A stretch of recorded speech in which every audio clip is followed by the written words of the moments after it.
Simply put, design is an attempt to better the human experience. But it's much more though. There's a lifestyle, a passion, a way of being and seeing of the world, constantly aware of our surroundings, looking for inspiration and opportunities, while being empathetic to the needs of the humans around us. Design used to be mostly focused around aesthetic interpretation of objects, but now it's much more than that. Designers are taking on the role as problem solvers within industry, advocating design thinking and lateral problem-solving processes to corporations and industry so that businesses can help to proliferate and be more powerful and communicate better to their constituents. Simply put, we utilize awareness and empathy to create practical pleasure, moments of practical pleasure within our objects. These objects entice curiosity within the user, beckoning them to explore more, to gain delight within it, helping to empower the user to make their life just a little bit easier or better in the given situation.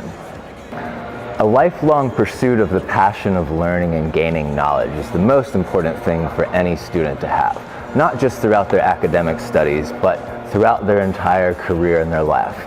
The more you have a knowledge base that is great and wide and vast, the more creative you can be because you have these various data points to draw from and move forward into. The two most important skills for any designer to possess, not just students, would be awareness and empathy. As I've stated before, awareness to the world around us, this constant search for opportunity and answers, and then the empathy to understand how to design culturally relevant products that are sensible and successful within a given situation. I think that teaching and practicing design are very intrinsically tied together for me. One of them cannot exist without the other. I think they are quite necessary to coexist.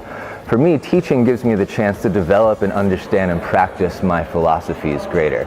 Well then, when I go to actually work within these products, it gives me a chance to test them out, these ideas and theories within the real world, to see how people respond within a given cultural standpoint.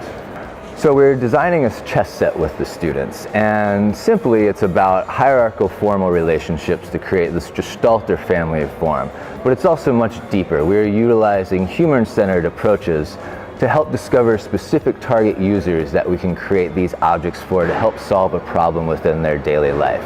Being attuned to the needs of these individuals helps us to design a more emotionally impactful object. I'm very excited about what's going on with the new degree in design at the University of Navarra. I think the approach is quite fantastic and unique as well.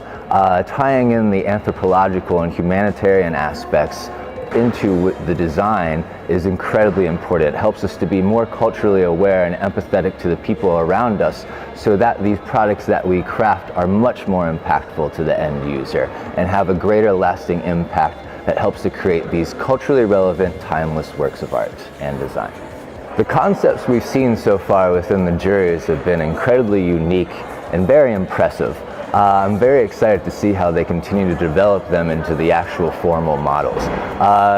They've started to understand how to work with specific user groups and understanding the needs of those types of people so that they can really dive deeply into the design of the product. It's not just about the aesthetics anymore for them. They're now starting to understand the humanitarian aspects of design and how we can incorporate all of these findings from the world around us into a very successful object.